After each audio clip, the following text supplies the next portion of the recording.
이원하 변호사의 사건 X파일.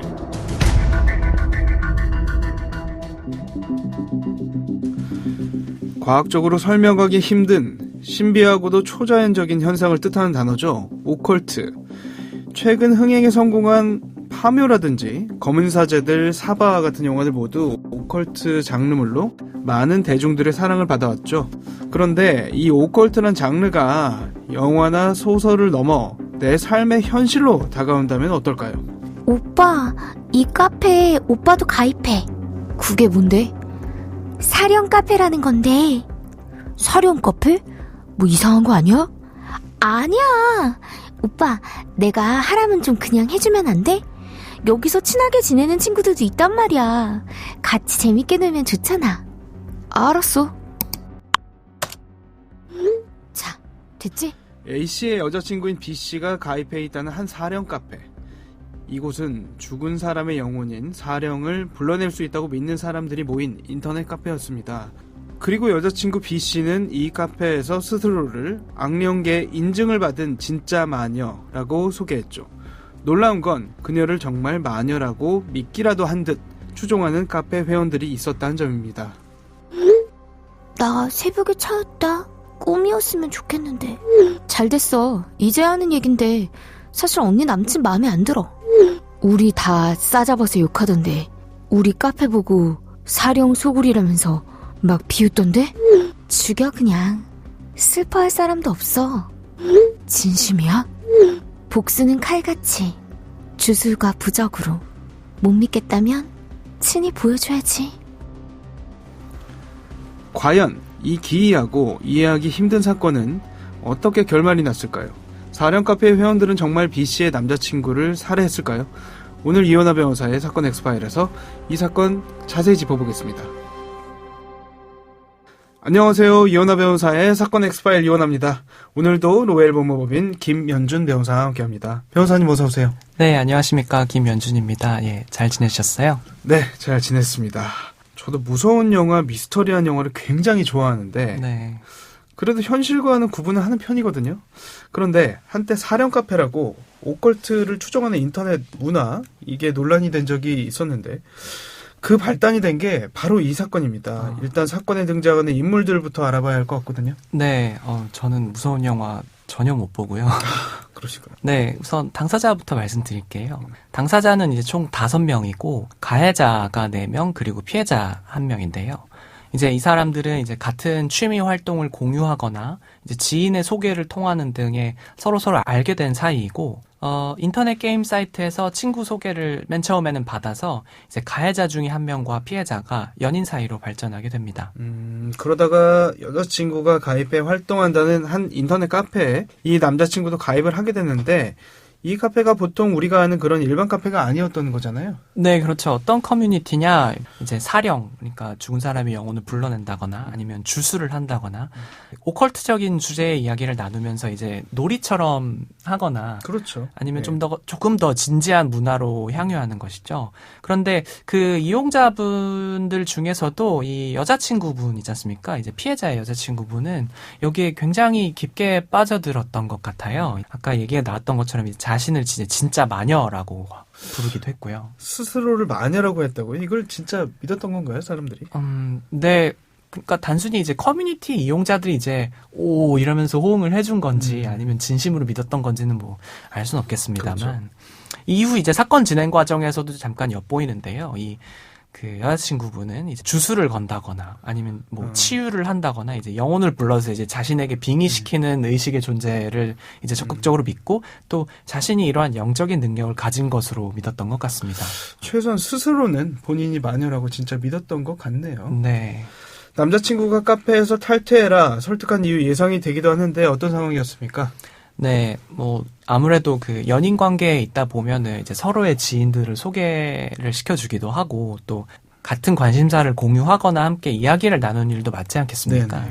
근데 이 남자친구분 피해자는 여자친구와 다른 카페 회원들과 메신저 대화방에서 이제 주술 같은 얘기를 나누는 것을 봤대요.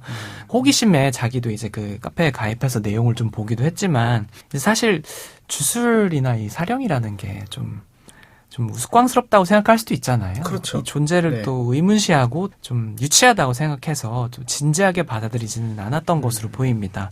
근데 또 여자친구가 이제 워낙 여기에 진심인 편이고 또 이로 인해서 또 다른 이제 카페 회원들하고 얘기를 하고 있으면서 점차 약간 성향이 변한다고 너무 변심하고 진지하니까. 있다고 생각해서 네. 그런 마찰이나 불화가 점점 생긴 것 같습니다. 그래서 결국 두 사람 헤어지게 된 건가요? 네. 결국 이런 갈등의 골이 깊어지고 또 메워지지를 못하면서 연인 사이였던 두 사람은 결국 헤어지게 됐습니다. 그런데 단순히 헤어진 것으로만 끝난 게 아니었는데요. 지인들, 함께 카페 활동을 하던 사람들과의 관계도 점차 악화되었고, 또 그러면서 그 카페 운영하는 사람들 중에서도 또 이제 극성인 사람들은 카페 안에서도, 커뮤니티 안에서도 또 배척을 되는 경우가 발생할 수 있거든요. 네. 그렇게 되면 이 커뮤니티가 점점 몇 명 수준으로 이제 작아지는 겁니다.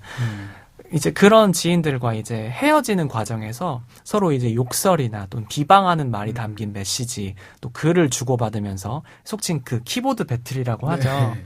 이런 걸 하면서 이제 관계가 굉장히 더 악화되었다고 합니다. 아무래도 자신들의 정체성을 부정당한 것 같은 그런 분노 같은 게 있지 않았나 싶은데 네. 그래도 말이나 글로 죽이겠다 하는 것과 실제 실행을 옮기는 건 굉장히 큰 차이가 있지 않습니까? 네, 완전 차원이 다른 문제죠. 물론입니다. 피해자에 대한 악감정의 골이 이렇게 깊다 하더라도 이렇게 이 사건처럼 여러 사람이 이제 사전에 계획하고 또 역할을 분담해서 실제로 그걸 실행에 옮기는 거는 아예 다른 문제고요. 또 카페 활동을 하고 이제 메신저로 대화를 자주 나눴던 지인들이 이렇게 있었는데 또 헤어지는 과정에서 이렇게 욕설 등을 하면서 다툰 내용을 서로 공유를 했다고 해요. 그러면서 이제 전 남자친구에 대한 적개심이 더욱 커진 것 같고요. 네. 그런 지인 무리 중에 하나인 대학생 윤 씨라고 있었는데 네.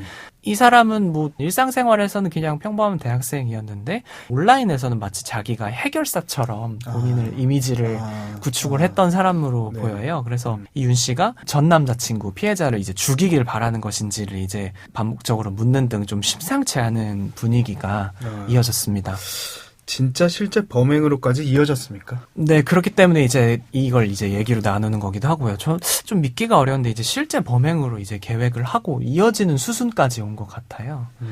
전 남자친구랑 싸우고 이런 정도면 이제 서로를 이른바 손절하고 그렇죠. 더 연락 안 네. 하고 차단하는 게 일반적인 결말이 아니었을까 싶은데 피해자 전 남자친구가 선물 가져왔으니까 만나자.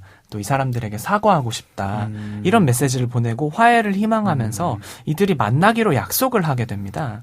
피해자가 실제로 만남을 조금 희망했던 부분, 만남을 좀 요청했던 부분이 어떻게 보면 역으로 살해할 범행의 기회로 작용했던 겁니다. 결국에는 어떻게 됐습니까? 피해자는 갈등을 빚었던 이제 전 여자친구를 포함한 그 지인들과 화해를 하기 위해서 서울 서대문구에 있는 한 공원으로 찾아왔습니다. 나눠줄 이제 선물까지 이제 들고 왔는데 무서웠을 수도 있을 것 같아요. 네, 그래서 그렇죠. 사과를 혼자 했을 수 있을 것 같습니다. 예, 멀리서 찾아오는 거니까요. 네. 공원으로 와라. 이제 공원에서 만나자. 어떻게 보면 이 가해자들이 유인을 한 것 같아요. 네. 그래서 피해자가 이제 공원에 앉아 있을 때 이 해결사 역할을 한 대학생이 먼저 이 피해자의 뒤에서 목을 조른 다음에 지인 무리 중에 한 명인 다른 가해자 한 명도 미리 그 해결사가 준비했던 접이식 나이프가 있거든요. 이 흉기를 네. 이용해서 잭나이프라고 하죠. 네, 그렇죠. 이 흉기를 이용해서 피해자를 여러 차례 공격했습니다. 그 앞서 이제 4명이라고 말씀드렸잖아요. 네. 여자친구가 이제 있었고 나머지 3명인데 나머지 1명은 다른 사람이 다가오거나 방해하는 사람이 없도록 좀 망을 부었다고 합니다. 피해자는 결국 어떻게 됐습니까? 사망했나요? 네. 이게 저도 해당 사건 판결문을 실제로 조금 확인을 해서 공개된 부분을 확인을 했을 때는 그 해결사가 준비했던 이 범행 도구 흉기가 접이식 나이프뿐만이 아니라 40cm 길이의 쇠파이프 같은 둔기도 포함되어 있었다고 해요. 그래서 이런 여러 차례 공격을 당했고 피해자는 다발성 상해를 입고 그 자리에서 사망한 것으로 확인됐습니다. 해당 사건에 연루된 용의자 따져보면 실제 범행을 저지른 2명의 남성 그리고 함께 현장에 와서 망을 본 여성 그리고 죽은 피해자의 여자친구였던 A씨 A씨도 이 범행 실제 발생할 거다 알고 있었다고 봐야겠죠? 청부살인 이렇게 볼 여지도 있는 겁니까?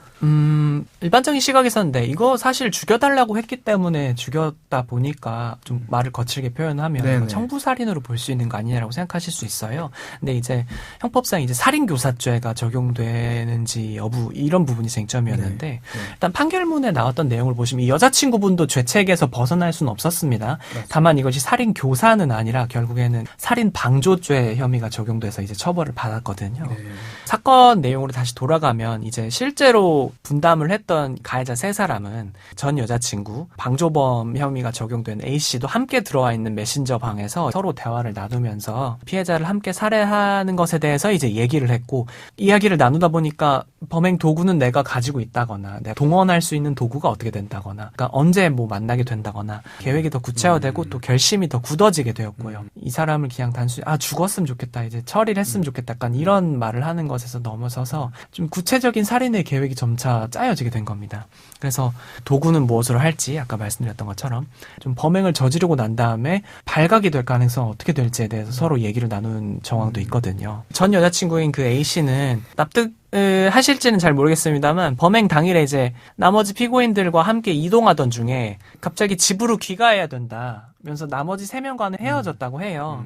그런데 이전까지 같은 메시지방에 이제 포함됐다라는 점을 봤을 때 나머지 가해자들이 실제로 범행 계획을 짜고 있고 또 살해를 할 목적이 진심이고 또 이런 발생 가능성을 알고 있었으면서도 이를 묵인해서 사실상 이를 방조한 것으로 볼 수가 있습니다. 그래서 범행을 실제로 진행한 3명은 살인 및 사체 유기 등의 공범으로서 기소가 됐고, 또 A씨 또한, 전 여자친구 또한 피해자에 대한 살인을 방조했다는 혐의로 기소돼서 처벌을 받았습니다. 더 충격적인 건 가해자들의 나이죠? 네, 그렇죠. 이 사건도 좀 오래전에 일어난 일이에요. 네네. 네, 가해자들의 사건 당시 나이는 이제 4명 있지 않습니까? 네. 많아봐야 대학교 1, 2학년 한 22, 3 이 정도였고요. 가장 어린 가해자는 고등학교 1학년이에요. 미성년자거든요. 네. 판결이 혹시 어떻게 나왔습니까? 예, 주범 2명은 각 징역 20년을 선고받았고, 또 가장 나이 어린 고등학교 1학년인 가담자는 이제 소년법이 적용돼서, 소년법이 적용되면 우리가 부정기형이라고 해서 이제 장기 몇 년, 단기 몇 년 이렇게 선고를 하거든요. 네.